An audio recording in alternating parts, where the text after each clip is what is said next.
اللہ تعالیٰ فرماتے ہیں کہ ہم نے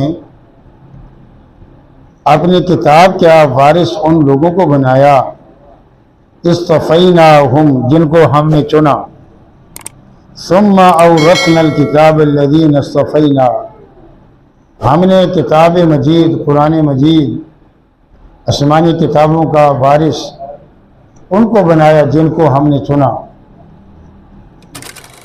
تو قرآن پاک کا حفظ کرنا، قرآن مجید کا پڑھنا، قرآن مجید کا یاد کرنا، قرآن مجید کا سمجھنا، یہ ہر ایک کے بس کی بات نہیں ہے۔ جو لوگ اس کو پڑھتے ہیں، سمجھتے ہیں، سنتے ہیں، تلاوت کرتے ہیں، یہ اللہ تعالیٰ کے چنے ہوئے لوگ ہیں، اللہ تعالیٰ کے برگزیدہ لوگ ہیں، اللہ تعالیٰ نے ان کو منتخب کیا ہوا ہے۔ قرآن کریم وہ کتاب ہے جو اللہ تعالیٰ کی زبان سے نکلی ہے، جو اللہ تعالیٰ نے آسمانوں سے اس کو نازل کیا ہے۔ اس سے فرمایا کہ جو قرآن کریم کو پڑھے، سمجھے، اس پر عمل کرے، اس کی تفسیر کو سمجھے، وہ عالم بن جاتا ہے۔ اور حدیث پاک میں آتا ہے کہ عالم کے لیے جنت میں اللہ تعالیٰ ایک پورا بہت بڑا شہر آباد کرتے ہیں۔ تو قرآن کریم کو پڑھے بغیر بتائیے بندہ عالم کیسے ہوگا؟ حضور نبی کریم صلی اللہ علیہ وسلم کی احادیث مبارکہ کو پڑھے بغیر بندہ عالم کیسے ہوگا؟ قرآن کریم کی ترجمہ، قرآن پاک کی تفسیر، قرآن کریم کو سمجھنے کے بغیر بتائیے بندہ عالم دین کیسے ہوگا؟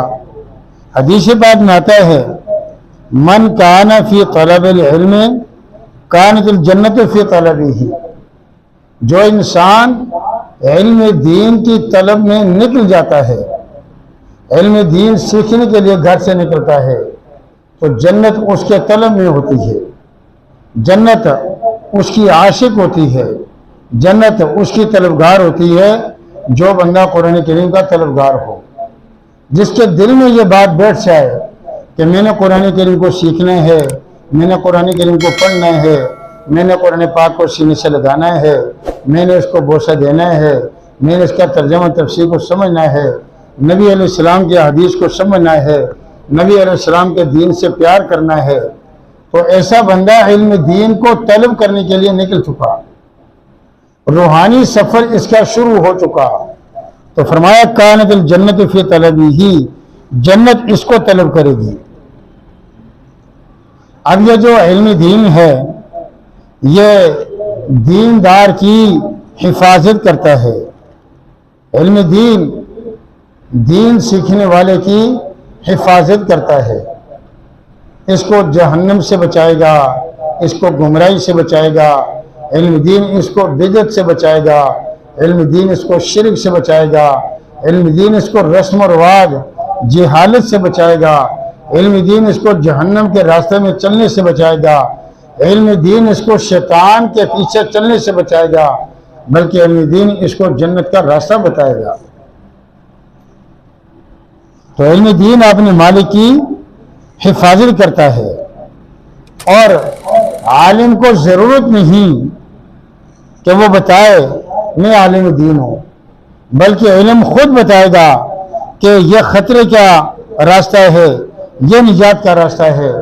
یہ بندہ خطرے کے راستوں سے بچ جاتا ہے اور نجات کے راستوں پہ چلنا شروع ہو جاتا ہے۔ لیکن جو مال و دولت ہے، ایک بندہ ہے اس کو قرآن کریم بالکل نہیں آتا، نبی علیہ السلام کی حدیث سے دور ہے، نبی علیہ السلام کی سنت سے دور ہے، دین سے دور ہے، نمازوں سے دور ہے، کبھی دل میں آئی تو نماز پڑھ لی ورنہ چھوڑ دی، لیکن دولت اکٹھے کرنے کے پیچھے یہ اندھا دھند دن رات ایک کر کے لگا ہوا ہے۔ تو اس طرح دین کے بغیر دنیا کی دولت اگر آئے گی تو یہ بندہ اس دولت کی حفاظت کرے گا، وہ دولت اس کو نہیں بچا سکے گی۔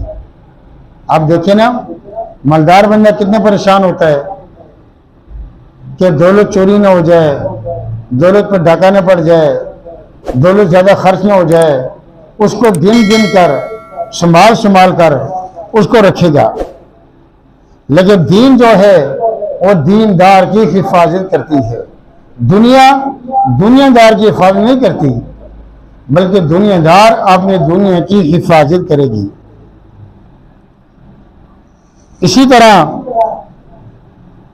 مال جب بندے کے پاس آئے گا، دولت بندے کے پاس آئے گی، دنیا بندے کے پاس آئے گی، تو وہ سو مصیبتیں لے کر آئے گی۔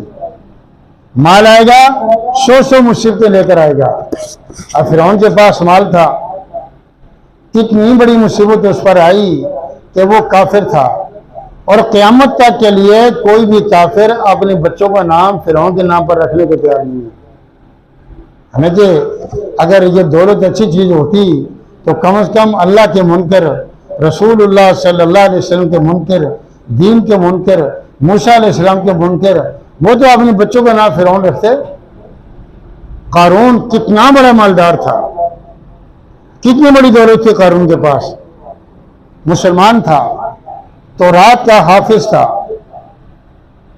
اور بنی اسرائیل میں تیسرا نمبر قارون کا تھا۔ پہلا نمبر موسیٰ علیہ السلام کا، دوسرا نمبر ہارون علیہ السلام کا، اور تیسرا نمبر قارون کا تھا۔ کہتے ہیں اونٹوں کا بہت بڑا گروہ، اونٹوں کی بہت بڑی جماعت قارون کے خزانوں کے تالوں کی چابیاں اٹھانے والا تھا، تو اس کے تالوں کا وزن کتنا ہوگا، پھر ان کمروں میں وہ خزانہ کتنا زیادہ ہوگا۔ لیکن آج مسلمان تو دور کی بات ہے، یہودی تو دور کی بات ہے، کوئی بھی غیر مسلم اپنے بچوں کا نام قارون کے نام پر رکھنے کو تیار نہیں ہے۔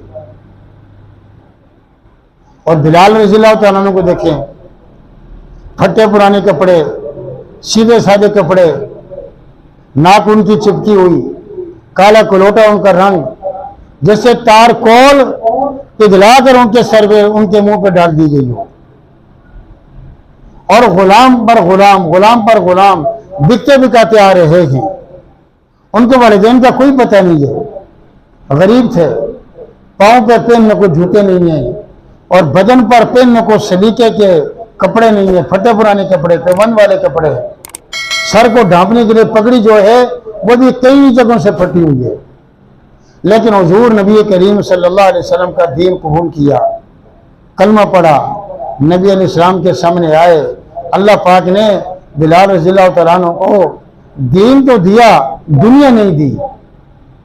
اس دین محمدی نے، اس دین اسلام نے بلال کو اتنا اونچا کیا، اتنا اونچا کیا، اتنا اونچا کیا کہ نبی علیہ السلام نے فرمایا بلال آج خانہ کعبہ کی چھت پہ چڑھ، اور خانہ کعبہ کی چھت پہ چڑھ کے تو اذان دے، اللہ کا نام بلند کر۔ اور قیامت کے دن حدیث پاک کا مفہوم ہے، قیامت کے دن بلال رضی اللہ تعالیٰ عنہ نبی علیہ السلام سے بھی پہلے جنت میں جائیں گے۔ وہ کیسے؟ کہ نبی علیہ السلام اونٹ مبارک پر سوار ہوں گے، اور بلال رضی اللہ تعالیٰ عنہ اس اونٹ کی نکیل، اس کی لگام، اس کی رسی پکڑے ہوئے ہوں گے، اور بلال رضی اللہ تعالیٰ عنہ جا کر جنت کا دروازہ کھٹکھٹائیں گے۔ جب فرشتے جنت کا دروازہ کھولیں گے تو پہلے بلال اندر جائیں گے، پھر رسی اندر جائے گی، پھر اونٹ کے دونوں پاؤں اندر جائیں گے، اور پھر نبی کریم صلی اللہ علیہ وسلم اندر جائیں گے۔ تو دین نے بلال کو کتنا اونچا بنایا، اور دنیا نے ابو جہل کو کتنا ذلیل کیا، اور دنیا نے ابو لہب کو کتنا ذلیل کیا، اور دنیا نے قارون کو کتنا ذلیل کیا۔ آج ہم اپنے آپ کو مسلمان کہتے ہیں، لیکن معاف کیجیے گا ہم دین سے بہت دور ہو چکے ہیں، ہم اسلام سے بہت دور ہو چکے ہیں۔ ہمیں اپنی زندگی پر نظر ثانی کرنی چاہیے۔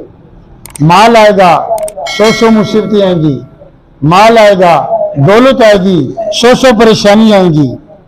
علم دین آئے گا تو علم دین آ کر احسان جٹلائے گا، احسان جٹلائے گا علم دین، اور علم دین کہے گا اے اللہ کے بندے، تو نے قرآن پاک کو سیکھا، تو نے حدیث پاک کو سیکھا، تو نے نبی علیہ السلام کی سنت کو سیکھا، تو نے دین کو سیکھا، سنت کے مطابق تو نے زندگی گزاری، میں تیرا محافظ ہوں، تجھے جہنم سے بچاؤں گا، تجھے عذاب قبر سے بچاؤں گا، تجھے دنیا کے اندر گمراہی سے بچاؤں گا، تجھے دنیا کے اندر ہر طرح کی مصیبتوں سے بچاؤں گا۔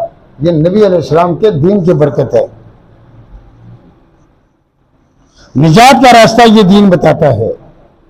اسے فرمایا کہ اگر تمہیں کوئی دین کی بات بتائے، اگر تمہیں کوئی قرآن پاک کی آیت سکھا دے، حضور علیہ السلام کی حدیث پاک سکھا دے، دین کا کوئی مسئلہ سمجھا دے، دین کی کوئی بات سمجھا دے، فرمایا کہ یہ اس کا تم پر بہت بڑا احسان ہے، جسے تمہیں دین سکھایا، دین بتایا، اسلام سکھایا، حدیث پاک سکھائی، ایک مسئلہ بتا دیا، اس کا تم پر بہت بڑا احسان ہے۔ اگر ایک آدمی آپ کو کروڑ روپیہ بھی دے دے، اس کروڑ روپے میں کے نشے میں آ کر آپ چرسی، بھنگی، شرابی، کبابی، زانی بن جائیں گے، غرور تکبر آئے گا، قتل و غارت تک آپ پہنچیں گے، نتیجتاً جہنم میں چلے جائیں گے۔ کروڑ روپیہ دینے والے کا آپ پر اتنا بڑا احسان نہیں ہے جتنا کہ اتنا بڑا احسان اس شخص کا ہے جو آپ کو قرآن کریم پڑھا رہا ہے، جو آپ کو نبی علیہ السلام کی احادیث سکھا رہا ہے، جو آپ کو نبی علیہ السلام کا دین بتا رہا ہے، جو آپ کو نبی علیہ السلام کے دین کا مسئلہ سمجھا رہا ہے۔ حضرت علی رضی اللہ تعالیٰ عنہ کیا فرماتے ہیں؟ حضرت علی رضی اللہ تعالیٰ عنہ فرماتے ہیں کہ جو بندہ مجھے قرآن پاک کی ایک آیت سکھا دے، جو بندہ مجھے حضور نبی کریم صلی اللہ علیہ وسلم کی ایک حدیث پاک سکھا دے، جو دین کا ایک مسئلہ مجھے سمجھا دے، فرمایا یہ علی اس کا غلام ہے، چاہے اس کو بیچے، چاہے اپنے گھر میں رکھ کر ساری زندگی اسے خدمت کرا لے۔ دین سکھانے والا وہ آپ کا معلم ہے، وہ آپ کا ٹیچر ہے، وہ آپ کا استاد ہے۔ اصل استاد وہی شخص ہے جو دین سکھانے والا ہو۔ باقی جو دنیاوی ہنر کے جو کام کاج کے استاد ہیں وہ تو مجازی استاد ہیں، وہ تو ذہنی استاد ہیں۔ اصل استاد وہ ہے جو آپ کو جہنم سے بچا کر جنت کا راستہ دکھائے، جو آپ کو گمراہی سے بچا کر ہدایت کے راستے پہ لائے، جو آپ کو شرک سے بچا کر توحید کا راستہ بتائے، جو آپ کو بدعت سے بچا کر نبی علیہ السلام کی سنت کا راستہ سکھائے، جو آپ کو دنیا سے کٹا کر دین کے قریب لائے۔ اصل استاد یہ ہے۔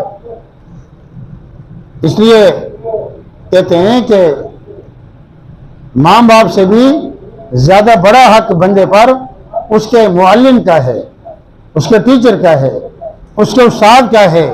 جو استاد اس کو نماز سکھاتا ہے، قرآن سکھاتا ہے، اسلام سکھاتا ہے۔ کیوں کہ ماں باپ بندے کو زمین پر لانے والے ہیں، فرش پر لانے والے ہیں۔ ماں باپ بندے کے وجود کے ذریعہ ہیں، بس ماں باپ بندے کو نیک بخت نہیں بنا سکتے، لیکن استاد وہ بندے کو دین بتائے گا، قرآن بتائے گا، اسلام بتائے گا، حدیث پاک بتائے گا، سیدھا راستہ بتائے گا، نمازوں پہ لگائے گا، اسلام پہ لگائے گا۔ یہ استاد اس بندے کو فرش سے اٹھا کر عرش پہ پہنچا دے گا۔ کہاں پہنچا دے گا؟ عرش پر پہنچا دے گا۔ جہنم سے نکال کر یہ استاد اس کو جنت میں پہنچا دے گا۔ اس لیے نبی علیہ السلام نے ارشاد فرمایا انما بعثت معلما، اللہ پاک نے مجھے استاد بنا کر دنیا میں بھیجا ہے، اور میں تمہیں مکارم اخلاق سکھاتا ہوں، اچھی باتیں سکھاتا ہوں۔ نبی علیہ السلام کا ارشاد ہے۔ آج قوت برداشت کم ہے، لوگ اپنے باپ کو ڈانٹ دیتے ہیں، باپ کو جھڑک دیتے ہیں، ماں کو ڈانٹ دیتے ہیں، ماں کو مار دیتے ہیں، ماں کو جھڑک دیتے ہیں، والدین کی نافرمانی کرتے ہیں۔ کیوں؟ ان کی ہڈیاں مضبوط، ان کے رگوں میں گرم گرم خون ہے، ان کے پاس پیسہ گاڑی ہے، لیکن دین سے وہ دور ہیں، اسلام سے وہ دور ہیں، قرآن پاک سے وہ دور ہیں، ادب سے وہ دور ہیں۔ اگر ان کے پاس دین ہوتا، اسلام ہوتا، قرآن پاک ہوتا تو ان کے پاس ادب بھی ہوتا۔ شیخ فرمایا کہ اگر تم جا رہے ہو اور تمہارے ساتھ تمہارا باپ جا رہا ہے تو تم اپنے قدم باپ سے آگے نہ رکھو. آپ کے 2-4 قدم آپ کے باپ سے پیچھے ہونی چاہیے. اور گھر کے اندر آپ کا والد بھی ہے اور آپ بھی ہیں. آپ کی آواز آپ کے والد سے اونچی نہیں ہونی چاہیے. اور یہاں پر تو بیٹا کہہ رہے ابا تو چپ کر, تینوں کی بتائے گا, ایسی زندگی گزارنی ہے. وہ بیٹا ڈانٹ کر جھڑک کر اپنے باپ کو چپ کرا دیتا ہے. یقین کیجئے ایسے بچے جہنم کا ایندھن بنیں گے. دین یہی تو کہہ رہا ہے کہ بھئی دین کو سیکھو, اسلام کو سیکھو. امام احمد بن حنبل رحمہ اللہ, امام احمد بن حنبل رحمہ اللہ بہت بڑے امام تھے, بہت بڑے بزرگ تھے. احادیث کو زبانی یاد کیا, قرآن پاک کو زبانی یاد کیا, اور قرآن پاک کی وجہ سے انہوں نے ماریں کھائیں. اور ایک دن میں پتہ نہیں کئی درے لگتے تھے. بالآخر ان کا جنازہ جیل سے نکلا. وہ اپنی زندگی میں قرآن کریم پڑھ کر مقامی قبرستان چلے گئے. امام احمد بن حنبل رحمہ اللہ بہت بڑے عالم تھے. جب قبرستان چلے گئے تو اللہ پاک نے اس دن ان کے پروٹوکول میں سارے قبرستان والوں کو جنت کا لباس پہنا دیا. اور اس دن اللہ پاک نے سارے قبرستان سے عذاب قبر کو ہٹا دیا. انہوں نے پوچھا یا اللہ یہ کون سا بابرکت دن ہے کہ جنت کا لباس پہنا دیا گیا اور عذاب قبر ہٹا دیا گیا؟ جواب دیا گیا کہ مسلمانوں کا عالم دین, مسلمانوں کے حافظ قرآن آج فاتح خوانی کرنے کے لیے تمہارے قبرستان پر آیا تھا. اس کے پروٹوکول میں اللہ پاک نے تمہیں یہ عزت عطا فرمائی ہے. 100 مرتبہ امام احمد بن حنبل رحمہ اللہ کو خواب میں اللہ پاک کی زیارت ہوئی. کتنی مرتبہ جی؟ 100 مرتبہ. جب 99 مرتبہ زیارت ہوئی تو بڑے خوش ہوئے اور کہا کہ اب میں اللہ پاک سے پوچھوں گا اگر 1 مرتبہ زیارت اور ہو گئی 100 پوری ہو جائے گی ٹارگٹ. اب 1 مرتبہ زیارت ہوگی تو میں اللہ تعالیٰ سے پوچھوں گا یا اللہ آپ میرے خالق ہیں, آپ میرے مالک ہیں, آپ میرے رازق ہیں, آپ نے مجھے عزت و زندگی ہر چیز آپ نے مجھے دی ہے. یا اللہ میں آپ کا قرب چاہتا ہوں, میں آپ کا تعلق چاہتا ہوں, میں آپ سے پیار و محبت چاہتا ہوں. اس کا کیا طریقہ سلیقہ ہے؟ زیارت ہو گئی اللہ پاک کی. اللہ پاک سے پوچھا کہ یا اللہ, فرمایا جی میرے بندے میں آپ کا قرب, آپ کا تعلق, آپ کی رضا, آپ کی محبت چاہتا ہوں. اس کا کیا طریقہ سلیقہ ہے؟ اللہ پاک نے فرمایا میرے بندے تلاوت القرآن. اس کا کیا طریقہ ہے؟ قرآن کریم کو کھول کے پڑھنا. قرآن پاک کی تلاوت کرو گے سمجھو تم نے اللہ پاک کی زیارت کر لی, دیدار کر لیا, اللہ پاک سے پیار کر لی. تو امام صاحب نے فرمایا یا اللہ بفہمن او بلا فہمن, قرآن کریم کو سمجھ کر پڑھیں تو آپ کا قرب ہوگا, یا قرآن کریم کو بغیر سمجھے پڑھیں. بعض لوگوں کو سمجھ نہیں آتا, اکثر کو سمجھ نہیں آتا, ناظرہ پڑھتے ہیں ترجمے تفسیر کا نہیں پتہ. اللہ پاک نے فرمایا کہ قرآن کریم میری وہ عظیم الشان کتاب ہے, فاہمین او بلا فاہمین, اس کو سمجھ کر پڑھو یا بغیر سمجھے پڑھو, تم پڑھتے رہو, انشاءاللہ تمہیں میرا قرب مل جائے گا, میرے ساتھ محبت مل جائے گی. اور امام صاحب ندی پہ چلے گئے, نہر پہ چلے گئے, قدرتی بہتا ہوا پانی ہے, عالم دین تھے, حافظ قرآن تھے, مسلمانوں کے چوتھے بڑے امام تھے. وضو کر رہے ہیں, ایک ان کا مقتدی ان سے پیار کرنے والا وہ اس طرف بیٹھا ہوا ہے اور پانی کے بہاؤ اس طرف ہے. امام صاحب وہاں پر وضو کر رہے ہیں ندی پر. اس نے یہ سوچا کہ دیکھو میں اپنے چہرہ دوں گا, ہاتھ پاؤں دوں گا, کلی کروں گا تو میرے استعمال شدہ پانی کو امام صاحب استعمال کریں گے. یہ تو بے ادبی ہے, یہ تو ہمارا دین نہیں کہتا, دین ہمارا دل سکھاتا ہے. بھائی یہ سوچ پیدا ہوئی اور اٹھ کر امام صاحب کے اس طرف چلا گیا کہ امام صاحب کا استعمال شدہ پانی میں تو استعمال کروں لیکن میرا استعمال شدہ پانی امام صاحب استعمال نہ کریں. کتنا بڑا ادب تھا, ہونے بھی چاہیے. فوت ہو گئے کافی عرصے کے بعد. کسی دوست نے, گھر والوں نے, عزیزوں نے خواب میں دیکھا, پوچھے کہ کیا ہوا؟ تو انہوں نے جواب دیا کہ اللہ شہنشاہ ہیں, اللہ صمد بے نیاز ہیں, غنی ہیں, جب چاہیں جو چاہیں جس طرح چاہیں جیسے چاہیں کر سکتے ہیں. اللہ پاک کو میرا کوئی عمل قبول نہیں ہوا. اللہ پاک نے فرمایا تو نے ایک عالم دین کا اتنا ادب احترام کیا ہے کہ آپ نے استعمال شدہ پانی اس کو استعمال نہیں کرنے دیا، اس ادب کی بنا پر ہم آپ کو معاف کر دیتے ہیں۔ کہ یہ آج ادب ہمارے اندر بھی ہے، کوئی عالم و قاری ہو او مولوی بدتمیزی، اس کا کچھ بھی نہیں بگڑے گا۔ اس کو جو اللہ نے عزت دی ہے وہ قدرتی عزت ہے، اس کو مل چکی ہے عزت۔ انشاءاللہ قیامت کے دن یہ علماء انبیاء کے ساتھ نور کے نمبر پر ہوں گے، لیکن بدتمیزی کرنے والے کے بیڑا غرق ہو گیا، اس کا ایمان ختم ہو گیا، بے ادبی کرنے والے کا کام خراب ہو گیا، وہ اللہ تعالیٰ کی نظروں سے گر گیا۔